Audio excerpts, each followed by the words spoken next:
श्री कीर्तन गोविंद हरे मुरारी, हे नाथ नारायण वासुदेवा। श्रीमद् भागवत को नमस्कार, व्यास देव जी को नमस्कार, श्री सुखदेव जी को नमस्कार करके आज के अध्याय का आरंभ करते हैं। श्री सुखदेव जी कहते हैं, भगवान में प्रहलाद जी के साधु समाज में सम्मानित पवित्र चरित्र सुनकर संत शिरोमणि युधिष्ठिर को बड़ा आनंद हुआ। उन्होंने नारद जी से और भी पूछा। युधिष्ठिर ने कहा, भगवान, अब मैं वर्ण और आश्रमों के सदाचार के साथ मनुष्यों के सनातन धर्म का श्रवण करना चाहता हूँ, क्योंकि धर्म से ही मनुष्य को ज्ञान, भगवत प्रेम और साक्षात परम पुरुष भगवान की प्राप्ति होती है। आप स्वयं प्रजापति ब्रह्मा जी के पुत्र हैं और नारद जी आपकी तपस्या, योग एवं समाधि के कारण वे अपने दूसरे पुत्रों की अपेक्षा आपका अधिक सम्मान भी करते हैं। आपके समान नारायण परायण, दयालु, सदाचारी और शांत ब्राह्मण धर्म के गुप्त से गुप्त रहस्य को जैसा यथार्थ रूप से जानते हैं, दूसरे लोग वैसा नहीं जानते। नारद जी ने कहा, युधिष्ठिर, अजन्मा भगवान ही समस्त धर्मों के मूल कारण हैं। वही प्रभु चराचर जगत के कल्याण के लिए धर्म और दक्ष पुत्री मूर्ति के द्वारा अपने अंश से अवतीर्ण होकर बद्री का आश्रम में तपस्या कर रहे हैं। उन नारायण भगवान को नमस्कार करके उन्हीं के मुख से सुने हुए सनातन धर्म का मैं वर्णन करता हूँ। युधिष्ठिर, सर्व वेद स्वरूप भगवान श्री हरि उनका तत्व जानने वाले महर्षियों की स्मृतियां और जिससे आत्मग्लानि न होकर आत्म प्रसाद की उपलब्धि हो, वह कर्म धर्म के मूल हैं। युधिष्ठिर, धर्म के ये 30 लक्षण शास्त्रों में कहे गए हैं। सत्य, दया, तपस्या, शौच, तितिक्षा, उचित अनुचित का विचार, मन का संयम, इंद्रियों का संयम, अहिंसा, ब्रह्मचर्य, त्याग, स्वाध्याय, सरलता, संतोष, समदर्शी, महात्माओं की सेवा, धीरे धीरे सांसारिक भोगों की चेष्टा से निवृत्ति, मनुष्य के अभिमानपूर्ण प्रयत्नों का फल उल्टा ही होता है, ऐसा विचार, मौन, आत्मचिंतन, प्राणियों को अन्न आदि का यथा योग्य विभाजन, उनमें और विशेष करके मनुष्यों में अपने आत्मा तथा इष्ट देव का भाव, संतों के परम आश्रय भगवान श्री कृष्ण के नाम, गुण, लीला आदि का श्रवण, कीर्तन, स्मरण, उनकी सेवा, पूजा और नमस्कार, उनके प्रति दास्य, सख्य और आत्मसमर्पण, यह 30 प्रकार का आचरण सभी मनुष्यों का परम धर्म है। इसके पालन से सर्वात्मा भगवान प्रसन्न होते हैं। धर्मराज, जिनके वंश में अखंड रूप से संस्कार होते आए हैं और जिन्हें ब्रह्मा जी ने संसार के योग्य स्वीकार किया है, उन्हें द्विज कहते हैं। जन्म और कर्म से शुद्ध द्विजों के लिए यज्ञ, अध्ययन, दान और ब्रह्मचर्य आदि आश्रमों के विशेष कर्मों का विधान है। अध्ययन, अध्यापन, दान लेना, दान देना और यज्ञ करना, यज्ञ कराना, ये 6 कर्म ब्राह्मण के हैं। क्षत्रिय को दान नहीं लेना चाहिए। प्रजा की रक्षा करने वाले क्षत्रिय का जीवन निर्वाह ब्राह्मण के सिवा और सबसे यथा योग्य कर तथा दंड आदि के द्वारा होता है। वैश्य को सर्वदा ब्राह्मण वंश का अनुयायी रहकर गोरक्षा, कृषि एवं व्यापार के द्वारा अपनी जीविका चलानी चाहिए। शूद्र का धर्म है द्विजातियों की सेवा। उसकी जीविका का निर्वाह उसका स्वामी करता है। ब्राह्मण के जीवन निर्वाह के साधन 4 प्रकार के हैं: वार्ता, शालीन, यायावर और शिलोचन। इनमें से पीछे पीछे की वृत्तियां अपेक्षाकृत श्रेष्ठ हैं।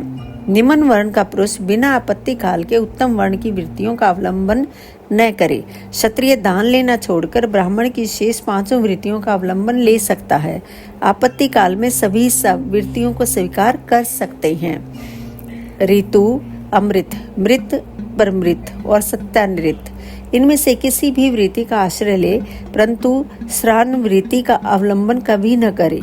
बाजार में पड़े हुए अन्न तथा खेतों में पड़े हुए अन्न को बीन कर शिलोच्छ वृत्ति से जीविका निर्वाह करना ऋत है। बिना मांगे जो कुछ मिल जाए उसी आयाचित वृत्ति के द्वारा जीवन निर्वाह करना अमृत है। नित्य मांग कर लाना अर्थात यायावर वृत्ति के द्वारा जीवन यापन करना अमृत है। कृषि आदि के द्वारा वार्ता वृत्ति से जीवन निर्वाह करना परमृत है। वाणिज्य सत्यानृत है और निम्न वर्ण की सेवा करना श्रवान वृत्ति है। ब्राह्मण और क्षत्रिय को इस अंतिम निंदित वृत्ति का कभी आश्रय नहीं लेना चाहिए, क्योंकि ब्राह्मण सर्व वेदमय और क्षत्रिय सर्व देवमय है। शम, दम, तप, शौच, संतोष, क्षमा, सरलता, ज्ञान, दया, भगवत परायणता और सत्य ये ब्राह्मण के लक्षण हैं। युद्ध में उत्साह, वीरता, धीरता, तेजस्विता, त्याग, मनोजय, क्षमा, ब्राह्मणों के प्रति भक्ति, अनुग्रह और प्रजा की रक्षा करना ये क्षत्रिय के लक्षण है। देवता, गुरु और भगवान के प्रति भक्ति, अर्थ, धर्म और काम इन तीनों पुरुषार्थों की रक्षा करना, आस्तिकता, उद्योगशीलता और व्यवहारिक निपुणता ये वैश्य के लक्षण हैं। उच्च वर्णों के सामने विनम्र रहना, पवित्रता, स्वामी की निष्कपट सेवा, वैदिक मंत्रों से रहित यज्ञ, चोरी न करना, सत्य तथा गो ब्राह्मणों की रक्षा करना ये शूद्र के लक्षण हैं। पति की सेवा करना, उसके अनुकूल रहना, पति के संबंधियों को प्रसन्न रखना और सर्वदा पति के नियमों की रक्षा करना ये पति को ही ईश्वर मानने वाली पतिव्रता स्त्रियों के धर्म हैं। साध्वी स्त्री को चाहिए कि झाड़ने, बुहारने, लेपने तथा चौक पूरने आदि से घर को और मनोहर वस्त्राभूषणों से अपने शरीर को अलंकृत रखे, सामग्रियों को साफ सुथरी रखे, अपने पतिदेव की छोटी बड़ी इच्छाओं को समय के अनुसार पूर्ण करे, विनय, इंद्रिय संयम, सत्य एवं प्रिय वचनों से प्रेम पूर्वक पतिदेव की सेवा करे, जो कुछ मिल जाए उसी में संतुष्ट रहे, किसी भी वस्तु के लिए ललचावे नहीं, सभी कार्यों में चतुर एवं धर्मज्ञ हो, सत्य और प्रिय बोले, अपने कर्तव्य में सावधान रहे, पवित्रता और प्रेम से परिपूर्ण रहकर यदि पति पतित न हो तो उसका सहवास करे।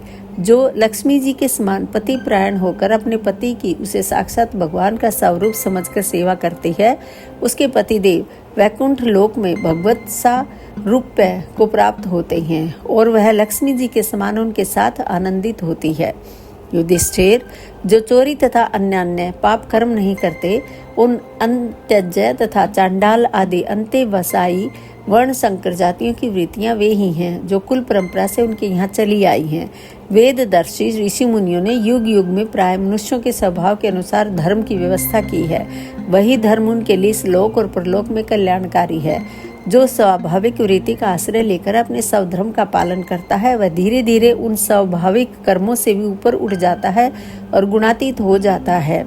महाराज, जिस प्रकार बार बार बोने से खेत स्वयं ही शक्तिहीन हो जाता है और उसमें अंकुर उगना बंद हो जाता है, यहाँ तक कि उसमें बोया हुआ बीज भी नष्ट हो जाता है, उसी प्रकार यह चित्त जो वासनाओं का खजाना है, विषयों का अत्यंत सेवन करने से स्वयं ही ऊब जाता है। परंतु सवलभ भोगों से ऐसा नहीं होता। जैसे एक एक बूंद घी डालने से आग नहीं बुझती, परंतु एक ही साथ अधिक घी पड़ जाए तो वह बुझ जाती है। जिस पुरुष के वर्ण को बतलाने वाला जो लक्षण कहा गया है, वह यदि दूसरे वर्ण वाले में भी मिले तो उसे भी उसी वर्ण का समझना चाहिए। दोस्तों, यहाँ पर यह अध्याय समाप्त होता है। आप मेरे वीडियो रोजाना देख रहे हैं, लाइक कर रहे हैं, उसके लिए आपका बहुत बहुत धन्यवाद।